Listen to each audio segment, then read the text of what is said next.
Lord దేవుని నామానికి మహిమ కలుగునుగాక. మరి ఈ దినము ఫాదర్స్ డే కనుక ముందుగా మన పరమ తండ్రి అయిన యేసుకి హ్యాపీ ఫాదర్స్ డే. తర్వాత నా ఆత్మీయ తండ్రులైన అందరికీ నేను హ్యాపీ ఫాదర్స్ డే తెలియజేస్తున్నాను. మరి ఈ దినము దేవుని వాక్యం సెలవిస్తుంది. కీర్తనల గ్రంథము 103వ అధ్యాయము 13వ వచనం. తండ్రి తన కుమారుల ఎడల జాలిపడినట్లు యెహోవా తన యందు భయభక్తులు గల వారి ఎడల జాలిపడును. మరి ఇక్కడ దేవుని వాక్యాన్ని సెలవిస్తుంది. ఒక తండ్రి తన కుమారుడు తప్పు చేస్తే క్షమించినట్లుగా, జాలిపడినట్లుగా, అలాగే పరమ తండ్రి అయిన యేసయ్య కూడా ఆయన యందు భయభక్తులు గల వారి పట్ల యేసయ్య జాలిపడునని దేవుని వాక్యం సెలవిస్తుంది. నీవు ఒక్కసారి మనం ఆలోచించినట్లయితే నీవు ఎన్ని తప్పులు చేసిన, తెలిసి చేసిన తప్పులు కానీ, తెలియక చేసిన తప్పులు కానీ, ఎన్నో తప్పులు, ఎన్నో అన్యాయములు చేసిన, మరి ఏదో ఒక దినమును నిజమును తెలుసుకుని, సత్యమును తెలుసుకుని ఒక దినమున కనుక నువ్వు మారు మనసుకు వస్తావు చూడు, ఆ దినమున మరి నీ తండ్రి అయితే నీ పాపములను క్షమిస్తాడు. నీ తండ్రి నీ ఎడల జాలిపడి వాటిని క్షమించునట. తెలిసి తెలియక చేసిన తప్పులన్నీ ఒక దినమున నువ్వు ఒప్పుకోవలసినదే. ఆ దినమున నీ తప్పులన్నీ క్షమించే దేవుడే మన యేసుక్రీస్తు ప్రభువు. మరి తప్పిపోయిన కుమారుడులో మనమైతే మరలా తప్పిపోయి మరలా వచ్చినప్పుడు మనల్ని హత్తుకునే ప్రేమ, మన తప్పులను క్షమించి, మన పాపములను క్షమించి మరలా మనల్ని ఆయన చేర్చుకునే కృపనే ఆ ప్రేమ.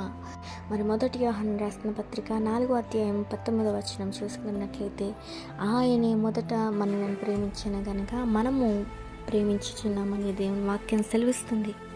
అవునండి, ఒక తండ్రిగా మనల్ని మనం ఎన్ని చేసినా కానీ ఆయన సహించి, ఆయన మనల్ని ఓదారుస్తూ, మనం తెలిసి తెలియక చేసిన తప్పులను ఆయన క్షమిస్తూ ఒక తండ్రిలాగా మనల్ని కొనసాగిస్తున్నాడు.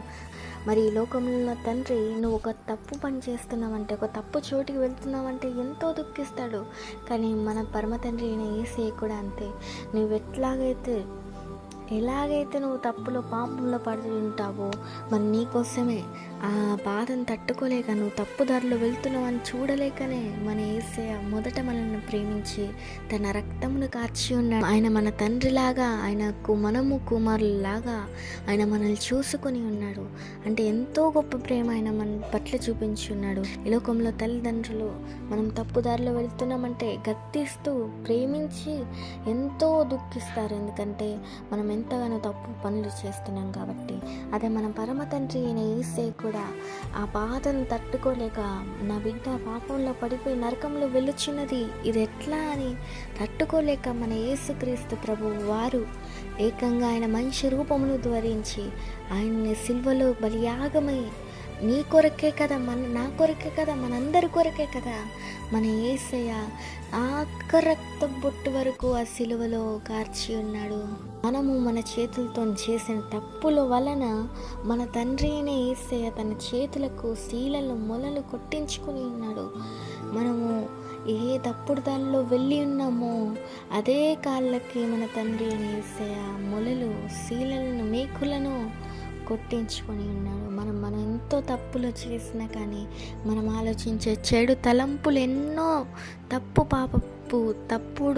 పాపపు తలంపులు మనం ఎన్నో ఆలోచించినా కానీ, మన ప్రభు అయిన యేసుక్రీస్తు, మన తండ్రి అయిన యేసుక్రీస్తు ప్రభు వారు తన తలకి మురుళ్ళ కిరీటం గుర్తించుకున్నాడు. ఎందుకంటే మనం చేసిన తప్పుల ద్వారా, మనం చేసిన పాపపు పనుల ద్వారానే ఆయన మనల్ని పరిశుద్ధపరచుటకు, ఆయన మనకు తండ్రిగా, ఆయనకు మనం కుమారులు, కుమార్తెలుగా ఉన్నాము కాబట్టి మన కొరకు, మన పాపములను క్షమించుట కొరకే బలియాగమై ఉన్నాడు. నువ్వు ఆ నిత్య రాజ్యానికి, ఆ మహిమ కిరీటంతో, అక్షయ దేహంతో నువ్వు ఆ నిత్య రాజ్యానికి చేరడానికి మన తండ్రి యేసయ్య ఎంతగానో ప్రయాసపడ్డాడు.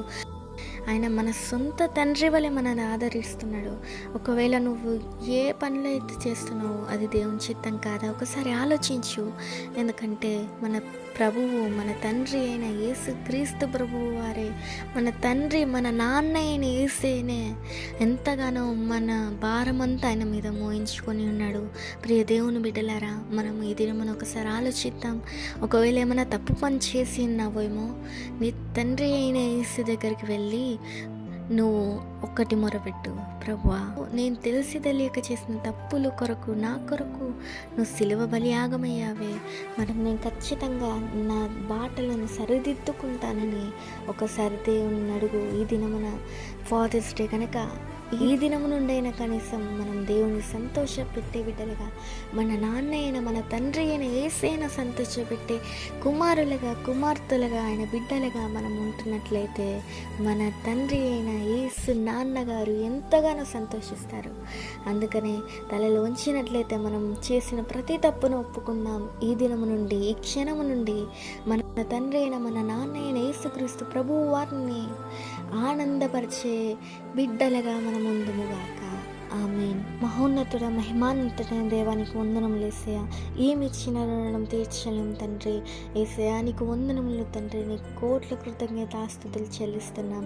అవును నాయనా, తెలిసి తెలియక ఎన్ని తప్పులు చేస్తున్నామో, మరి ఆ తప్పుల కొరకు, మేము చేసిన తప్పుల కొరకు, మేము చేసిన తెలిసి తెలియక చేసిన పాపముల కొరకు ఆ బాధను తట్టుకోలేక తన కుమారుడు తప్పు బాటలో వెళితే తట్టుకోలేక దుఃఖిస్తున్న తండ్రి వలె నీవు కూడా తండ్రి, మేము పాపంలో వెళ్ళినప్పుడు ఆదరించే తండ్రిగా మా కొరకు లోకానికి వచ్చి ఉన్న దేవుడా, నీకు వందనం చెల్లిస్తున్నాం.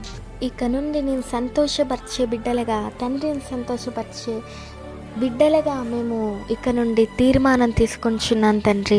యేసయ్యా, ఈ క్షణం నుండి ప్రభువా, నేను సంతోషపరిచే బిడ్డలుగా మేము తీర్మానం తీసుకొంచున్నాం.